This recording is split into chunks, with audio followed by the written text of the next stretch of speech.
Let's just do this. How dare you all lump Leanne and me into picking Michigan to lose? We never made that. No, I'm sorry. you guys, Not you two. Not you two. not you two.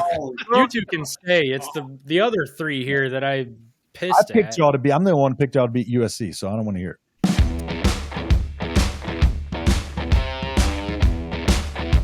Moving on to question 2. No, I want to talk about Michigan, and I realized, hold on. So Sharon Moore, I think, bought himself some time with the Michigan State or with the Michigan fan base. Well, he didn't buy himself any time with Michigan State after Saturday's win over Michigan State. But as much as we saw Michigan play a much better game, how much improvement did they show? Or is Michigan State just worse? And also part of this discussion is Davis Warren the answer? And are there any coordinators that need to be replaced? So here's how I look at it. We had 2 average teams playing for bowl eligibility, not for anything huge, but bowl eligibility. And Michigan's coaches were coaching for their jobs. And, I heard on, I think it was some Michigan radio where, Kirk Campbell called this amazing game. He called an average game against an average team. And no, Davis Warren is not the answer. So if you look at his first 3 games, he threw 2 interceptions each game, those 3 starts that he got. And one of them was against pretty much the number 1 team, Texas, and they're about to play the number 1 team, Oregon, in the Big House. And I don't think it's going to be no much difference. I have their offensive ranks right here. Are you ready? Got a binder. Oh, Section. Total offense, 124th. I'm pretty sure there's 135 teams in all of college football. In the FBS, there is. Yes. I'm not talking about running whole college offense, here. 52nd. Their pass offense is 129th, doing 135.5 yards per game. pretty good. So, with that being said, I don't think Michigan's back on track. It's a good win for the state of the program that they're in. It's a good win. They get to keep the Paul Bunyan Trophy. They beat an average Michigan State team, and I think that it's going to come back to reality when they play Oregon. So those are my thoughts. But As now, a Michigan, all right, fine, go. hold on. So, okay, I want to throw into this discussion. Remember last week, what was it? Mac and Anwar were the only ones to pick Michigan to win. All y'all said Michigan was going to lose. So, Well, Mac, of course I carry on. want him to lose. I got to deal with Mac on a daily basis. Okay. But it wasn't not by a really lot, and they didn't win by a lot. But No. I mean, someone had. So to the win. point is that you guys all thought they were going to lose. And literally, no, what You we said, guys, and I remember you're- what we said was literally this. We said we feel like Michigan, it's hard to pick against Michigan because Michigan State hasn't been that good and consistent. However, we didn't know where Michigan was going to find the points. And then later on, they announced that Davis Warren. So we went with the assumption that he wasn't going to be the starting quarterback that week too. So, and also that but literally I was like, I feel like I need to pick Michigan, but like, I think all of us agreed that we just didn't know where they were going to get the points from.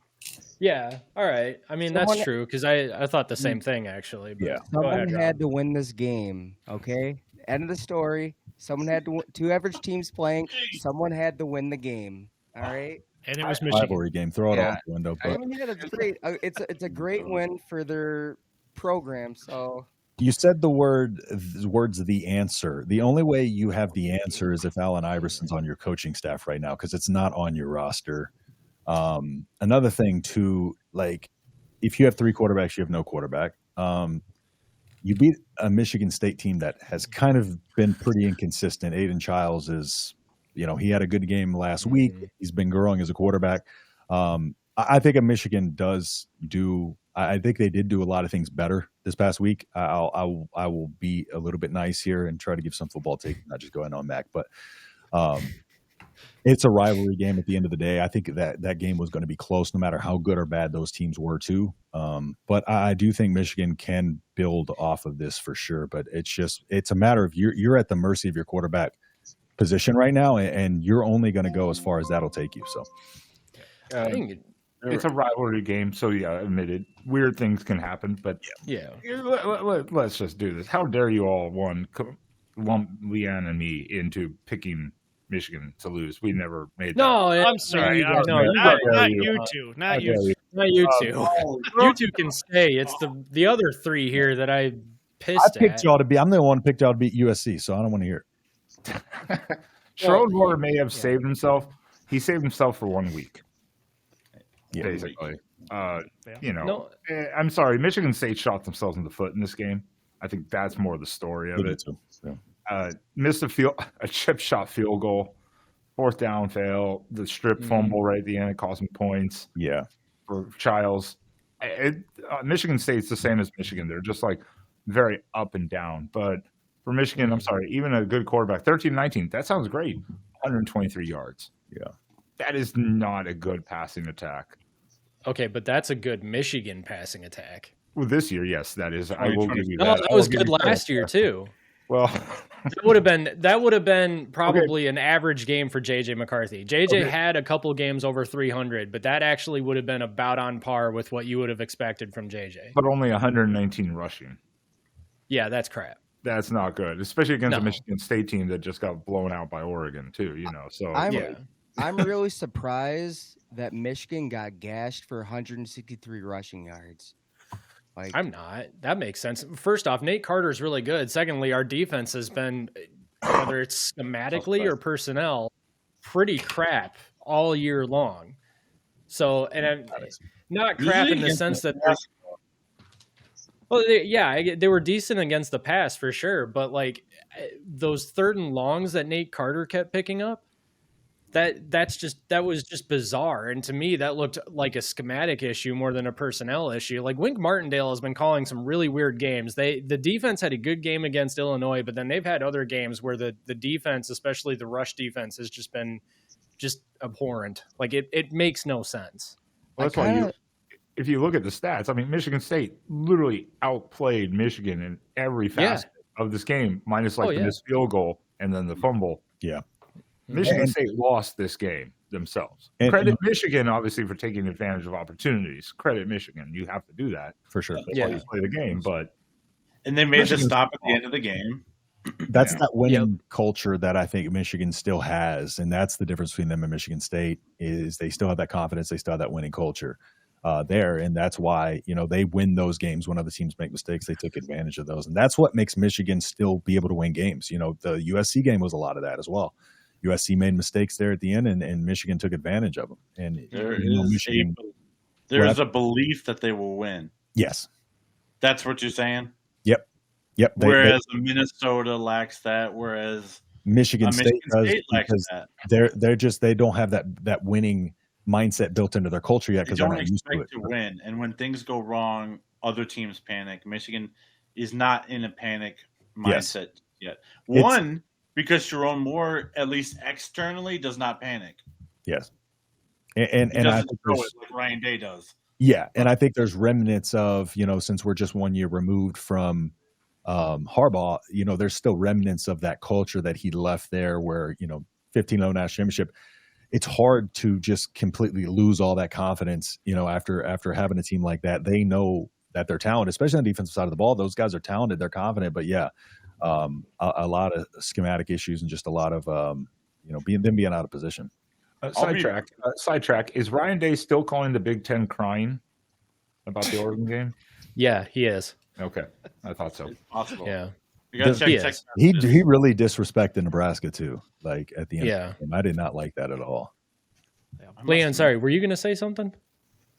Oh, no, I'm just, like I said, it's listening, just kind of, like your take is, like I said, you guys get to see these coaches just like I get to see Lane and, these other coaches, so them inside out, just kind of from the outside looking in, he bought himself some time. When your program is on rocky ways, just kind of like Michigan is, it's up and down, trying to find its new identity. like we mentioned, a year removed off of Harbaugh, off a, very successful year, similar to like, when we saw LSU go on that high rise and then just kind of, make its way. You got to understand new coach, new culture, someone who's invested in the Michigan program. But, clearly Michigan needs a revamp. I think just because now they need to take ownership and transition. And a lot of that is having to maybe change out personnel. And the thing about it is, this is a story we hear all the time. There's so much talent there, but the talent isn't being utilized the way that it should be and able to translate onto the field. Like I said, you can have a roster of 4 and 5 stars. We see it on plenty of teams. But when you get them on the field, there's not that connection. There's not that translation on the field. They're productive in practice, but it's not counting when it matters. So I think for Michigan, do they need to go fire anybody right now? Do they need to go question those? No, those are things, when they win, they lose. You're always going to have fans that say, let's go fire the coach. Let's go fire the coordinator. We go through that, I think, every week in the SEC. I mean, last week, that week when we lost to LSU, everybody's like, well, Lane can go to Florida. We can hire Pete Golden over here. That's just the fan base for you, because nobody wants to lose, especially when you're playing big time ball. This is big time ball. This is a business. There's just so much that goes into it. And winning and culture and all that is part of the business, making money, all these things that, that are outside of football. So I think Michigan has a lot of reevaluating to do, but I do believe he bought himself some time. When you win, you buy yourself some time, because the fan base is happy. The boosters are, but similar to what's going on in Florida, you can't just put this all on the coach and the coordinators and the players. There's definitely a lack of cohesion, but it also starts with your administration. And I think we have to look at that.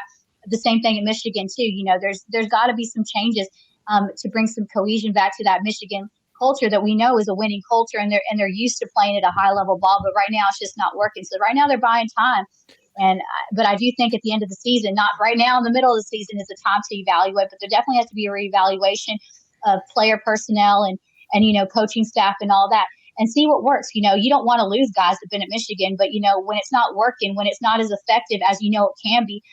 When you have a roster of elite players and those playmakers aren't producing and they're not translating, there's something to be said about that. Something's not working. Look at Oklahoma, perfect example. They fired their offensive coordinator who can't work with Jackson Arnold, who is a highly touted Gatorade Player of the Year coming out of Texas. When he saw him, you couldn't believe that kid was a 5-star. You couldn't believe he had all the accolades. But here comes Joe John Finley against Ole Miss, and Jackson Arnold looked completely like a different kid. But again, it was a change in coaching, change in personnel, and fitting and making a playbook that fits to the talent. I think that's what Michigan will have to do eventually.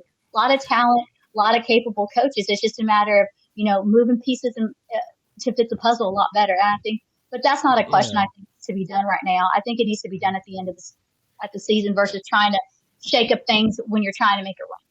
Yeah. Well, let me ask you this. I mean, so looking from the outside in, especially coming from SEC country, when you look at Michigan right now, I mean, this is a team that has obviously prided itself on defense. They've said on offense, we're only going to throw the ball as much as we need to open up the run game. And right now it looks like really nothing's working on offense. So when you look at this Michigan team right now in the context of last year's national title run, and then the couple of years of success before that, is it Wink Martindale, the defensive coordinator? Is it Kurt Campbell? At what point do you identify this is a coaching issue over a personnel issue? I think it really is a mixture of both, because when you've had a coordinator who's had success, you also have to understand that when you get a new team in, it's a new set of guys. You may have some returning players, but you're still trying to work again. You have to draw a completely new canvas. And sometimes it doesn't work even with the top players. So that's what I think the problem is. I mean, we've seen in a lot of big programs that have these winning great seasons, and then, you get a new set of guys in, and it changes the story. I mean, like I said, we see it Ole Miss all the time. We're out a couple of players and it changes the game, and that's the SEC for you. So, same thing with that. But I think it's just a matter of, you got to find what fits and what works. And, Michigan's going to have to evaluate. We're coming up on 5 weekends from early signing day, and every team has to take the point. Are we going to go with high school kids? Are we going to go hit the portal? We need to fit a need. We need to fill a need. And Michigan's going to have to look at that closely in the next 5 weekends to see, hey, where's our signing class coming up? Where do we need to fill the holes? Offensively, if that's the struggle, that's what we need to go do. Do we need to go get more defensive players? Yeah, we should always have depth. But if the offense is the issue, then let's go recruit some kids. And if it doesn't work, then clearly it's a coaching issue. It's a coordinating issue. But it's just like I said, I go back to, Lane Kiffin. When he first got here, the defense was a struggle. We needed to go out there and recruit linemen and power, and it's made all the difference. Now we're having struggle on our offensive line, but what are we going to go do? Go create and go recruit offensive line. Similar to Michigan, you can't expect the championship team that you had the previous year to operate the same way because there's so many variables that change. You can bring back some of your key star players, but they're not going to operate the same way because they don't. There's a whole new dynamic that's coming in, whether it's one or two players. Even that little slight change, I believe, changes the playbook and how you operate and how it translates on the field, especially when you got new guys coming in playing under this pressure. I don't care if they're 4 and 5 star. When you got high school kids having to step up, which we see a lot of now because of injury or because situations that arise and all that. These young kids aren't always used to stepping up when they need to, and then you got kids that step up all the time. So, like I said, it's just we can't treat last year's team as the same team and expect them to produce, either at the same level. They might surprise us, they might shock us, or they might, be undervalued. You just kind of got to work with what you have. I think that's an interesting point too about the chemistry, because like we lamented a lot of the junior starters heading off to the NFL, but you're right. If like half of them had stayed, you wouldn't necessarily have the same chemistry in the team. So you'd still not have that, national championship level team because you don't have the same team, even if you have 9 of the starters from last year, because you've lost. That is a fascinating point she brings up. Yeah. So 2 things, I guess, I want to bring up. I do want to address the point she just made. There is a lot of variance in the upper echelon teams in the SEC, whereas in the Big Ten, we see a little more stability with Ohio State and Penn State. Who knows with Oregon what we'll come to see from them, and USC and other teams as well. Nebraska perhaps they'll rise up, but we see a lot more stability in the Big Ten. That is a fabulous point. I wonder if that'll be more of the case in the Big Ten with 18 teams now and instead of 14. But on this Michigan point here, 2 things were bound to happen in this game. Michigan State was going to start a fight, and 2, somebody had to win, even if they didn't really want to, and it wasn't going to be pretty. And so respect to Michigan for getting this W. I will say this, and I do reiterate this after taking the shot at Michigan, of course, and I like doing that, living where I live, especially in years like this. But just Sharon Moore, he really exudes calmness on the sidelines. That if I could take one quality trait and give Ryan Day, he would be a super coach if he could remain calm and keep his emotions in check. He is not capable of that. I think that's very clear. Should have got penalized for that. I think that's very clear. But he wears his emotions on his sleeves, and his anxiety and fear in the big moment rubs off on his team, whereas Sharon Moore in the big moment, we saw it last year, Ohio State on the move. What was Sharon's face like? Yep. Okay. Yep. Ryan Day, he saved it for the end of the game. You know what I'm saying? Like, dude, like Ryan Day, get yourself together. Stop wearing your emotions on your sleeve, bro, because it's negatively affecting the team and his play. Oh, and shout out Ohio State fans for trying to mimic Texas by throwing things on the field too. Also, good. I somehow very missed classy, that. very classy, very classy. Thinking about back to the, is it player or is it more personnel coaches? I think it's coaches. I mean, I try to tell everybody about Wink Martindale. I mean, there's a reason why him and Baltimore they parted ways, and he only lasted 2 seasons with the New York Giants. I try to tell Michigan fans that he's not who you think he is. Just because he's the godfather of the system doesn't mean it's going to work the way that it did with Mentor and McDonald, and clearly it's not. My thing is that something we have to look at.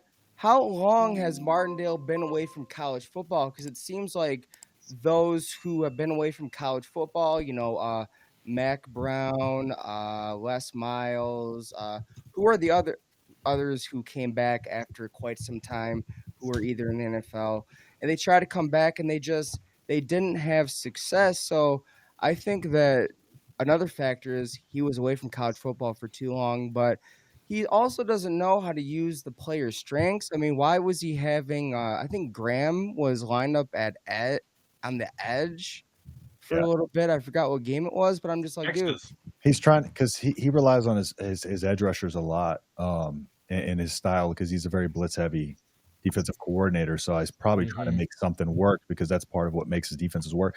The worst part of it is the fact that his defense is kind of key on stopping the run first and foremost, and they haven't been able to do that.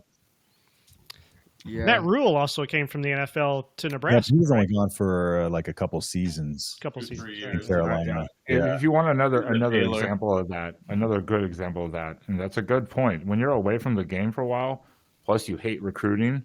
Thank you, good job, Chip Jim Kelly Harbaugh. hired there. Love Chip, but good job, Ohio State. To that point, did they start Warren because they wanted to or because they had to? Who cares? He's the better quarterback. Yeah. He's the best. He's the best quarterback on the roster. All right, man. It's not saying much. I I'm not have a sa- feeling it's that not saying much. You're right, but he's the best quarterback on the roster. And if anybody knows bad quarterback rooms, I do. It's last year. And to Leanne's point, sorry, Cliff. Just one last thing. Go ahead. To Leanne's point earlier about the culture, that is important because again, Nebraska, for the Scott Frost era, had the fourth most talent off of the bus in terms of recruiting rankings and the whole nine. But they were one of the worst teams in the conference because it didn't matter once they got on the field. Again, that's another thing that Ohio State does very well, and all these top teams do is they don't just put 4 or 5 stars on the field; they develop 3 stars as well. And you'll be surprised how many 3 stars that Ohio State's and teams like that put in the NFL. It's more than those teams at the top don't just recruit well; they put more in the NFL and they develop better than anybody in college football. And that's another part of it too that people don't look at. I'm not going to listen to the Scott Frost slander. He was a great wide receiver I'm coach in OC for slandering. Oregon, and Adam. you had the best 3-9 team in the country that year Oh, that was by far. that. under Scott Frost. I wish I felt better about being able to say that I had the best 3-9 team in the country. Just something about that. It's not fun, man. I guess it's all the heartbreaking losses over and over every single week. Yeah, I'm desensitized to it at this point. Sam Hartman's looking downfield for Adrian. Oh! Turner almost has a one-handed catch. Almost.